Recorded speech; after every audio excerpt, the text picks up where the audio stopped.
The myth is that you should play hard to get when you're dating. But the truth is, you should not play hard to get when you're dating. These avoidance strategies for getting what we want by pretending we're not interested or playing the cool girl, they totally wreak havoc on our dating life. So I'm Violet Lang, and I'm passionate about dating, relationships, and creating lasting love.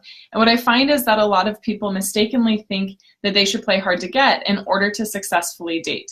So I'm going to share with you today 3 strategies for dating successfully in this modern dating time where there's so many apps. Every single day it feels like there's a new app that's getting launched, and it seems that things are getting more and more complex and more confusing. So what I find is that a lot of women, just like myself many years ago, have read books like Why Men Marry Bitches, or they've done a lot of work with polarity, and they feel like they need to really pull back in order to bring the man closer. And while there is some truth to being able to keep some mystery in the relationship, the 3 words that your date or your partner need to hear are "you are enough." Now, you don't have to tell them that explicitly, but you can communicate "you are enough" in many different ways, and we'll get into that in a little bit.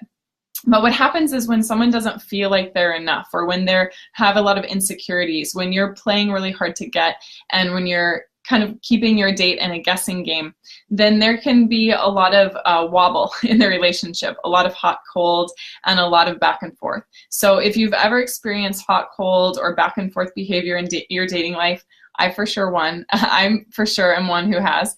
And so I don't think in our modern world we have a lot of education on how to create a solid relationship from the beginning that still has enough mystery and intrigue, but doesn't have so much wobble or so much guesswork that the relationship just fizzles out.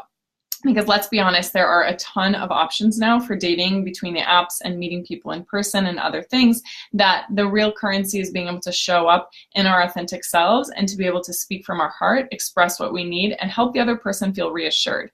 So they've actually done a lot of work in the nervous system, and they found that the nervous system gets the safest, or feels the safest, when there's connection. So that might be looking in someone's eyes, it might be light touch, it might be the sound of laughter or the tone of their voice. And when we don't have a sense of safety, we're going to go into performance mode or please and appease mode. So a lot of men get into performance mode, and this actually just happened to me today when I was at the grocery store. It was so funny. I was walking down one of the aisles, and I could tell that there was a gentleman who was kind of checking me out. I'm obviously happily married, so I was not checking him out. But he was going to the counter, ended up being at the counter right in front of me. And I overheard him talking to the clerk and kind of talking about his job and bragging about how much he had been working and talking about this work trip that he had recently been on. And he kept kind of turning around to see if I was listening to him. And part of me wanted to judge that, and part of me had so much compassion, because it was clear that this guy really wanted me to take interest, really wanted me to think that he was cool, really wanted me to know that he was, such a hard worker or had such an interesting job. I think a lot of times as women, we will laugh at male kind of performance things like this when they're bragging, or when they're talking a lot on a date, or when they're, trying to puff themselves up. And there's a real function to that, because if they're not feeling safe, or if they're feeling like they've got to, compete, or that they've got to perform, then a lot of these things can come up in an effort to make us feel like we're more attracted to them. And the truth of it is that deep connection is actually the strongest way that we build that sort of dynamic in dating. And so when you are playing hard to get, when you are pulling back all the time, when you're not helping your partner or your date to feel safe, then there can be a lot of wiggle and a lot of wobble and a lot of hot and cold. And the reason that that's important is because if the relationship is built on a foundation of wobbling back and forth, or on hot and cold, then it's not going to get further than just a few months. So many of my clients, they come to me and they've been dating someone for a few months, and then it fizzles out. And they have this pattern of just a few month relationships that's just accumulating, and they can't figure out why it keeps ending. And one of the biggest things is that the partners aren't feeling safe enough to be vulnerable. They're not feeling safe enough to share what they really want, what they really need, what's working for them, and how they feel when they're with the other person, and what's coming up in the relationship. So if you're having a hard time getting past that maybe 2-3 month mark in a relationship, there's inherent safety and trust that's missing in the relationship. Now, it's not your job to give that trust to your partner or to help them feel safe all the time. They have to be able to regulate their nervous system, but it is something that you can create a greater chance of success for your relationship, whether it's the first date or whether it's the first year, when your partner knows those 3 words, which are "you are enough." And again, you don't have to tell your partner directly, you are enough, but you can show it through your smile, through appreciation, through calming them down in the moment and calming down together and creating a moment of connection, whether it's physical intimacy or emotional intimacy, or just sharing how you feel in the moment. So when we don't feel like we're enough, a lot of times men go into performance mode, although as women we can do that too, and kind of start acting or performing in a moment. And with the other side of that is we can go into please or appease. So we're kind of acting like we're really interested in the person's story, but maybe we're not. Or we're kind of going along with the flow because we want to be cool, but we might be really bothered because we're vegetarian and they picked out like a meat restaurant. So we don't say anything, we just order a salad instead of saying like, oh, actually, I'm vegetarian and this is what I would really love for tonight. So when we're in please and appease, we're preventing our partner or our date from rocking our world because we're not sharing with them what we really want and what really turns us on and what really lights us up.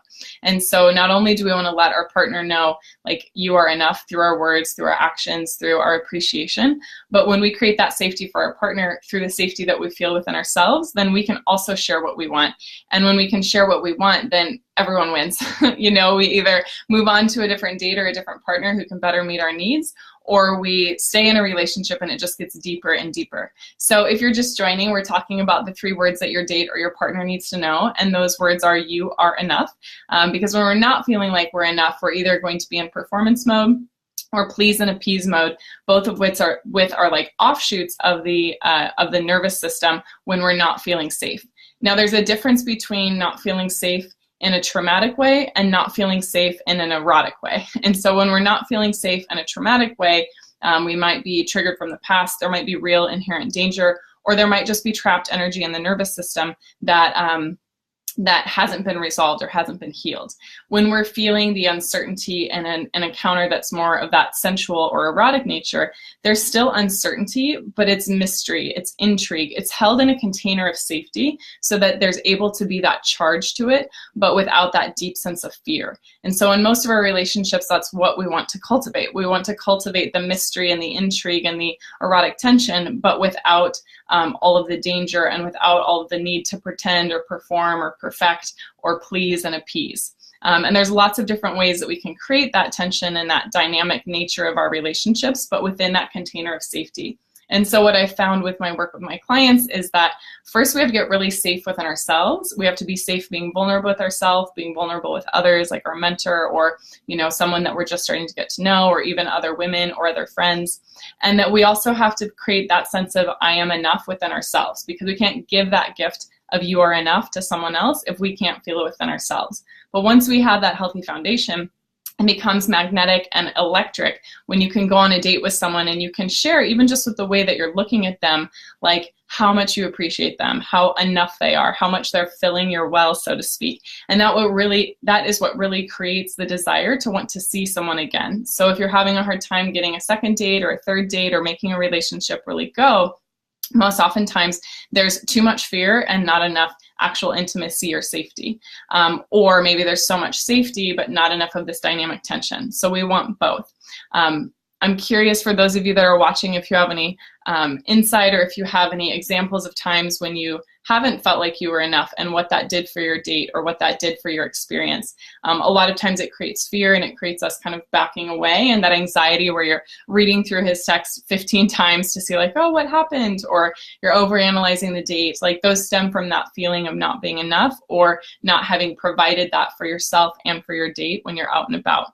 So the reason I'm so passionate about this is because I spent 10 years between my first husband and my second husband dating, and it was very challenging. Like I got ghosted. I had a lot of relationships that I thought were going great, and then after 6 or 8 weeks, they just fizzled out. I had dates that I thought were amazing that I never got asked out again, and it's just getting more and more complex. And so that's why it's important that you understand not just the relational dynamics of like what you want long term, because we can all come up with a list of like 10 things that we want in our partner, but how do you actually get there? Like how do you navigate the terrain of vulnerability and intimacy and talking about what you want and sharing how you feel and navigating the polarity of all of these different dynamics within a date and within a relationship. So if that's something that you want to master so that you can have that long-term love, or so that you can have these dates and relationships that really deeply nourish you and give you what you want, then I would love to connect.